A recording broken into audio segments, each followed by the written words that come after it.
인사 나눕니다. 고난은 축복의 통로입니다.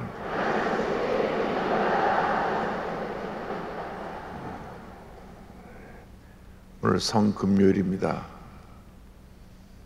예수님께서 십자가 달려 고통 가운데 돌아가신 날이 바로 오늘입니다.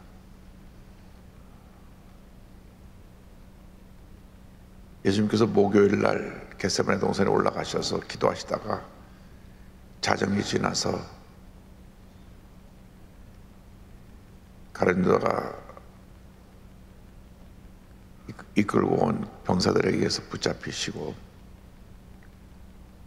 밤새 예수님은 한잠도 못 주무시고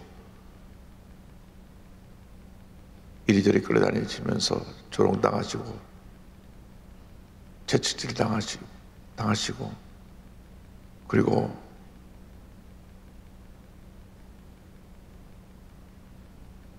재판을 받고 사형언도를 받고 십자가 달리셨습니다. 사복음서를 종합해 보면 제일 먼저 붙잡혀서 끌려가신 것이 그 당시 대제사장은 가야바인데 실적으로 뒤에서 영향력을 미치고 모든 것을 자문하고 있었던 분이 바로 그 전 대제사장이었던 안나스입니다. 안나스는 가야바의 장인입니다. 그래서 원로인 안나스 대제사장한테 먼저 끌고 갔다가 그 다음에 가야바 현직 대제사장에게 다시 끌고 오고 그래서 빌라도에게 갑니다. 새벽 아마 1시 좀 넘었었겠죠. 자고 있는 빌라도를 깨워가지고 난리를 치니까 와보니 예수라는 사람을 붙잡아와서 그런 사형시켜달라고 하는 것입니다. 가문이 사형시킬 만한 어떤 근거가 없어서 당시 뭐냐고 아주 사이가 안 좋았던 헤롯 왕에게 당신 나라 문제가 당신에게 해결하시오 하고 예수님을 보냅니다. 예수님이 헤롯 왕에게 끌려갔지만 아무 말씀도 안 하셨습니다. 헤롯도 자다 깨가지고 평상시 예수란 사람의 메시아라는 얘기를 듣고 궁금했던 차에 예수를 만나보니 아무 답변도 하지 않고 그래서 도로 예수님을 조롱하고 때리고 빌라도에게 다시 보냅니다. 그래서 빌라도가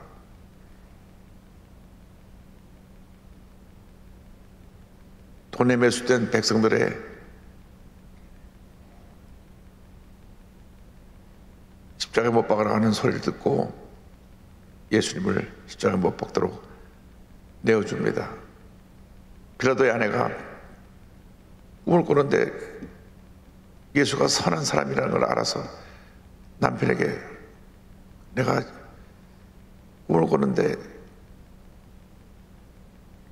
그분을 해하지 마십시오. 그분은 나쁜 사람이 아닙니다. 그래서 어떻게 하든지 살려보려고 했는데 막 사람들이 와서 소리를 지르고 십자가에 못 박으러 가니까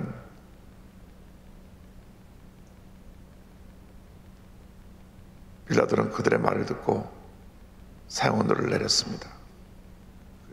그러니까 새벽 한 6시쯤, 그러니까 밤 12시부터 새벽 6시까지 이리 끌어다니고 저기 끌어다니고 밤새 온갖 조롱과 비난을 다 받으시고 그 다음에 십자가를 지고 골고다로 올라가시는데 올라가다 또 쓰러지고 해서 옆에 구경하고 있던 구레네 사람 시몬에게 그 십자가를 매서 올라가게 하고 그래서 아침 9시에 십자가에 달리셔서 오후 3시에 숨을 거두십니다. 오늘 올해 하루의 일정입니다. 일과입니다. 예수님의 고난을 깊이 생각하면서 주님에 감사하며 오늘 하루를 보내는 여러분 모두가 되기를 바랍니다. 이 고난의 결과로 우리에게 다가오신 것이 평안입니다. 평안이 우리에게서 사라진 것은 언제냐? 아담과 하와가 죄를 짓고 난 다음에 하나님과의 관계, 평안의 관계가 깨어지고 우리 마음에 두려움이 들어오고 염려, 것이 걱정이 들어오게 됐습니다. 죄는 마음의 평안을 빼앗아가고 몸에 불안과 염려, 근심, 걱정을 가져줍니다. 그래서 우리는 늘 우리의 마음을 지켜야 되는 것입니다. 잠언 4장 23절에 모든 지킬 만한 것 중에 더욱 내 마음을 지켜라. 생명의 근원이 이에서 남이니라 말씀하고 있습니다.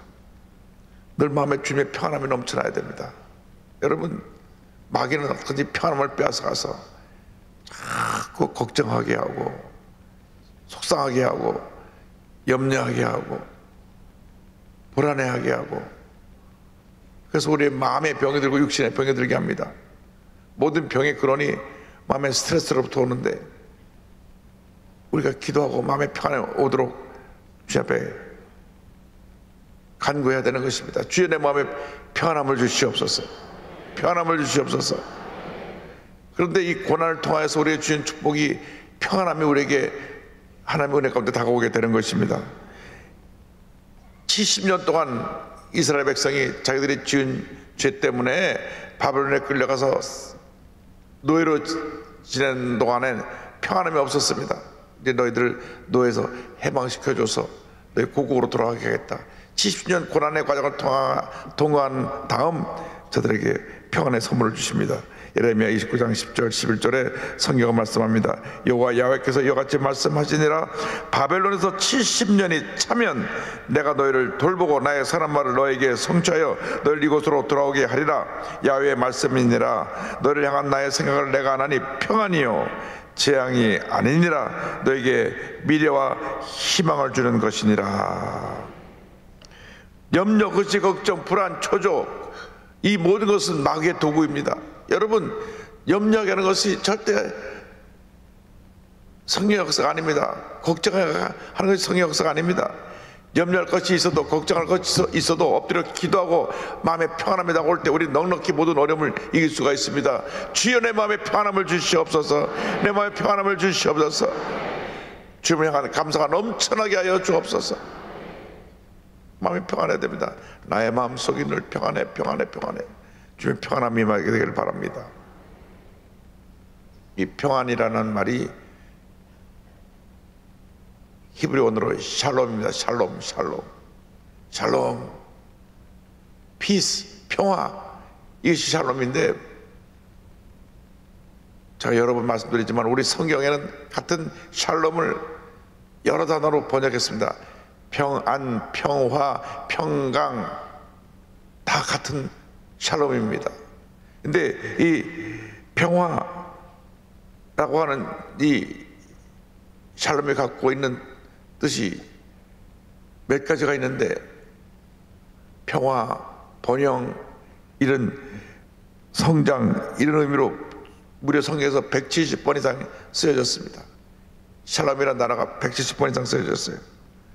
또 이 평화를, 샬롬은 전쟁이 없는 상태의 평화, 이것도 한 5, 60회 정도 기록되어 있고, 또 인사말로 안녕하세요, 안녕하시죠 하듯이 샬롬 인사말로도 계속 쓰여지고 있습니다. 지금도 이스라엘 사람들을 만날 때 샬롬 할 때 샬롬입니다. 또 이 샬롬이란 말 속에 하나님의 언약의 축복이 담겨 있습니다. 또 이 샬롬은 평화의 왕으로 오신 예수님이 이 샬롬으로 오셨다는 의미도 있습니다. 그래서 우리 삶 가운데 이 샬롬이 임해야 됩니다. 예수님께서 십자가를 앞두시고 제자들에게 평안을 약속하셨습니다. 요한복음 14장 27절입니다. 평안을 너에게 끼치노니 곧 나의 평안을 너에게 주노라. 내가 너에게 주는 것은 세상에 주는 것과 같지 아니하니라. 너희는 마음에 근심하지도 말고 두려워하지도 말라. 평안을 너에게 끼치노라. 예수님이 우리 마음속에 평안을 주셨습니다. 여러분, 염려할 시간에 기도하고 마음에 주님의 평안함이 임하도록 해야 되는 것입니다. 주여 내 마음에 평안한 마음을 주시옵소서. 평안한 마음을 주시옵소서. 마음에 염려가 들어오고 근심이 들어오고 불안초조가 들어오면 밤을 잠을 제대로 자지 못하고 불안 염려 때문에 마음의 병이 육신의 병을 가져오게 되고, 이러한 불안, 초조, 염려를 이기기 위해서 세상 사람들은 술을 마시고 마약을 하고 하는데, 그 잠깐 내 마음에 위로함을 줄 수 있을지 몰라도 수십 개면 마음이 더 공허한 것입니다. 요즘 마약이 급속도로 퍼지고 있는 이유는 사람들이 마음에 불안해서 그래요. 마음에 평안함이 없어서 그렇습니다. 마음에 공허한 마음이 있는데 세상 것으로는 이것을 만족시킬 수 없으니까 마지막에 손댄 것이 마약입니다. 마약이 막 독보스처럼 막 퍼져나가는데 정말 우리가 정신 차려야 됩니다. 이 마약은 몸과 마음을 다 망가뜨립니다. 인생을 파멸로 이끌어갑니다. 중독성이 있어가지고 한 번만 손대도 벌써 이 중독성에 빠지게 되고 폐가 망신하게 되는 것입니다. 그런데도 불구하고 잠깐 마약을 할 때 그 마음에 쾌감이 오고 흥분되고 하니까 마약에 취하는 겁니다. 여러분, 주님의 은혜에 충만하시기를 바랍니다. 주님의 은혜가 우리에게 기쁨을 주고 평안함을 주고 치료와 용서와 우리 삶 가운데 회복을 가져오는 것입니다. 그런데 이 평안함을 얻는 방법이 바로 기도입니다. 기도의 응답으로 평안이 다가옵니다. 빌립보서 4장 6절 7절 다 같이 보겠습니다. 아무것도 염려하지 말고 다만 모든 일에 기도와 간구로 너희 구할 것을 감사함으로 하나님께 아뢰라. 그리하면 모든 지각에 뛰어난 하나님의 평강이 그리스도 예수 안에서 너희 마음과 생각을 지키시리라. 아멘. 염려할 시간에, 걱정할 시간에 염려하지 말고 걱정하지 말고 주 앞에 기도와 간구를 드리라고 했습니다. 감사함으로 드리라고 했습니다. 하늘이 주 앞에 기도하면서 감사합니다, 감사합니다, 감사합니다, 감사합니다, 감사의 기도를 올려드리면 주님이 우리 마음 가운데 응답을 주시는데 마음에 평안함입니다. 평안함. 여러분, 마음에 평안함이 올 때까지 기도하고 또 기도하고 또 기도하시기 바랍니다. 마음이 불안하고 염려, 걱정이 있을 때 마음의 평안함을 찾으려고 이 사람 저 사람 찾아다니면 아무런 도움이 되지 않습니다. 마음에 염려, 걱정은 더욱 깊어지는 것입니다. 그래서 성경은 염려할 시간에, 걱정할 시간에 아무것도 염려하지 말고 오직 모든 일에 기도와 간구로 너희 구할 것을 감사함으로 하나님께 아뢰라. 여러분,